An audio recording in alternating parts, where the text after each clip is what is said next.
This video was made possible by Wix. If you're ready to create a website, head on over to wix.com/go/infographics2019 to try out one of their premium plans right now. Antarctica, a vast land of snow and ice in the southern hemisphere at the bottom of the world. Not much there except the South Pole and some polar bears. Wrong. Polar bears are native only to the Arctic. Penguins are native to Antarctica, so no, polar bears and penguins have never toasted each other with sugary soda during cozy holiday parties because they live at opposite ends of the world. Anyway, Antarctica is an enormous frozen land with glaciers, penguins, seals, and tardigrades. Do any people live there? And who owns Antarctica? Is it even a country? Could you invade Antarctica and declare yourself ruler? At roughly 5.4 million square miles, Antarctica is the fifth largest of the 7 continents. It's about 1.3 times the size of Europe. Antarctica is the coldest, driest, and windiest continent, though. The coldest temperature ever officially recorded at ground level on Earth was -128.6 degrees Fahrenheit at the Soviet Vostok Station in Antarctica on July 21, 1983.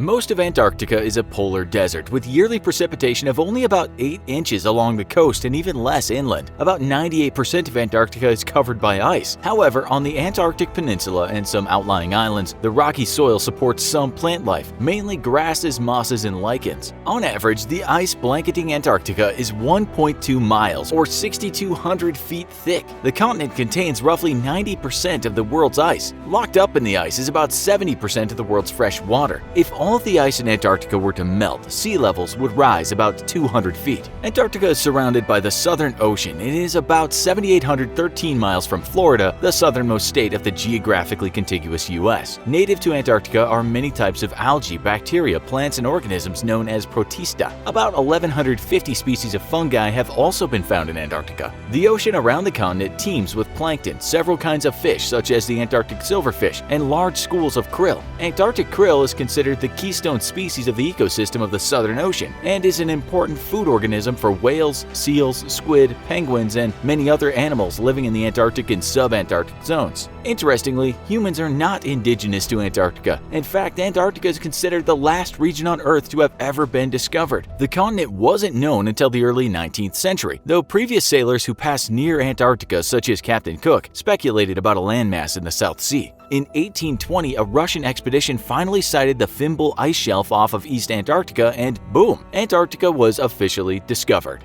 But because of the difficult journey to reach the continent, the harsh environment, and a lack of easily accessible resources, only limited exploration of Antarctica occurred over the next 80 years. And most of the voyages that did take place were for commercial purposes such as seal and whale hunting. I guess the thrill of exploration wasn't as enticing as the sweet taste of whale meat. In 1898, members of the Belgian Antarctic expedition became the first known humans to spend a winter on Antarctica, though not on purpose, because they only stayed because their ship became trapped in the ice. They got stuck on February 28, 1898, and only managed to free their ship over a year later, on March 14, 1899. During their icy imprisonment, several men went crazy, due not only to the hardship of the harsh Antarctic weather, but also because of the language barrier and communication problems with the different nationalities of the explorers. During the early 20th century, though, South Pole fever swept the world. Between 1900 and 1917, several major Antarctic expeditions were launched from 10 different countries. Explorers ventured forth for a variety of reasons, including fame, the challenge of the unknown, and scientific curiosity. You may be familiar with the famed race to the geographic South Pole in 1911 between a team of Norwegian explorers led by Roald Amundsen and a British team led by Robert Scott. The long, difficult expedition ended in victory for Amundsen, who raised the flag of Norway at the South Pole on December 14, 1911. After many setbacks, Captain Scott and his team reached the South Pole on the 17th of January 1912, only to discover that the Norwegians beat them by 33 days. But coming in second wasn't even the worst thing that would happen to Scott, as tragically he and the rest of the British team perished during their trek back from the South Pole. So what exactly is the South Pole? Imagine a gigantic pole stuck through the center of the Earth that extends out both sides. The Earth rotates on this axis. The poles are the only places on the Earth's axis of rotation that intersect with the surface. The South Pole is the southernmost location on the surface of the Earth, and as the name would imply, lies on the opposite side of the planet from the North Pole. In the late 1920s, explorers began mapping and exploring Antarctica by aircraft. Nearly from the moment humans set foot on Antarctica, various explorers claimed portions of the continent for their homelands, including Britain, Norway, and Argentina. Since then, friction continued to grow between several nations, especially between Britain and South American countries, as each sought to establish sovereignty over various Antarctic regions. Post-World War II, the United States ramped up its interest in Antarctica. From 1946 to 1947, the U.S. executed Operation High Jump, organized by Rear Admiral Richard E. Byrd, Jr. The trip included 4,700 men, 13 ships, and multiple aircraft. The primary mission was to establish the research base Little America 4 for the purpose of training personnel, testing equipment in frigid conditions, and conducting a series of studies, including hydrographic, geological, and meteorological surveys. The badly kept secret function of the mission was extending America's sovereignty over a large area of the Antarctic continent. Beginning in 1948, 8 powers – Britain, Australia, New Zealand, France, Norway, Chile, Argentina, and the US – tried to negotiate treaties over Antarctica. The USSR, angry over being left out of the conversation, said "Niet" and refused to recognize any claims of sovereignty, reserving the right to make its own claim to Antarctica. Treaty talks fell apart. From 1957 to 1958, the International Geophysical Year occurred, where over an 18-month period, some 70 national scientific organizations from 12 different countries cooperated to conduct a variety of intensive Antarctic scientific studies. The multi-country participation inspired the formation of the Antarctic Treaty System in 1959. This pact regulates international relations with respect to Antarctica. It deems Antarctica a scientific preserve, establishes freedom of scientific investigation, and bans military activity,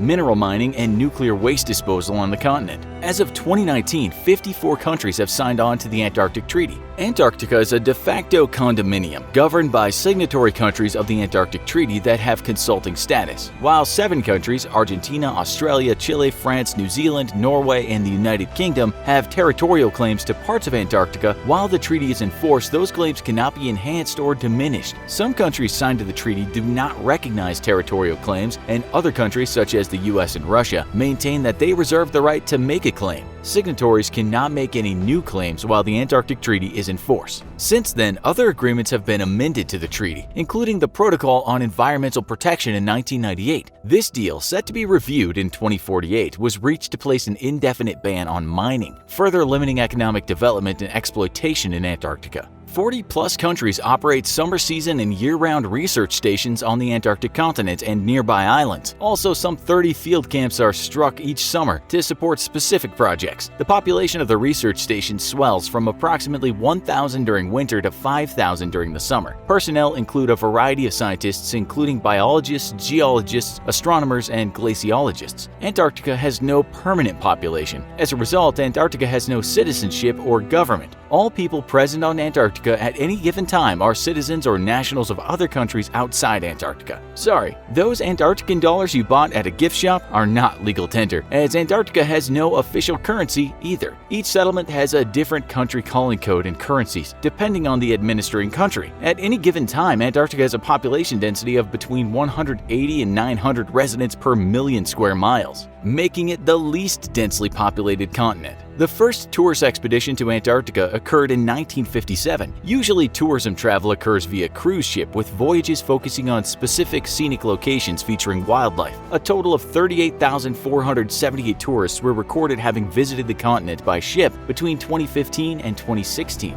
Aside from the harsh conditions and lack of any one main city to invade, Antarctica would be hard to conquer because there's no sovereign ruler to take prisoner. However, you would cause an international incident and possibly start a war by trying. If you won't be deterred from your quest to rule Antarctica, slap on that sunblock. Sunburn is often associated with only happening in hot weather, but that's not true. Sunburn can happen at any time, especially when the sun's rays are strong. The white, snowy surface of Antarctica reflects almost all of the ultraviolet light back off of it onto you, and the hole in the ozone layer doesn't help either. While Antarctica is faring better than the Arctic, it's still being affected by climate change. In a 2007 study, NASA researchers combed through 20 years of data to confirm that Antarctic snow was melting farther inland from the coast over time and melting at higher altitudes than ever before. The study also found that snow was increasingly melting on Antarctica's largest ice shelf, and evidence for widespread glacier retreat around the Antarctic peninsula. An overview study in 2018 incorporating calculations and data from many other studies estimated that total ice loss was 43 gigatons per year on average from 1992 to 2002. Unfortunately, the ice loss has accelerated to an average of 220 gigatons per year during 2012 to 2017. So how do we help stop the ice loss in Antarctica? Well, the best way is to educate yourself about climate change and the other environmental issues, and to reduce your own carbon footprint as much as possible by turning off lights, TVs, and computers when you're not using them, using reusable grocery bags, and avoiding single-use plastics when possible.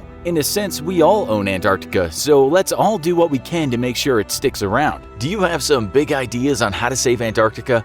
Or maybe you're planning a trip there of your own but need the perfect place to document your trek? Well, then we've got just the solution for you: Wix. Wix is the perfect website builder to create any kind of hobby or professional website that you can imagine.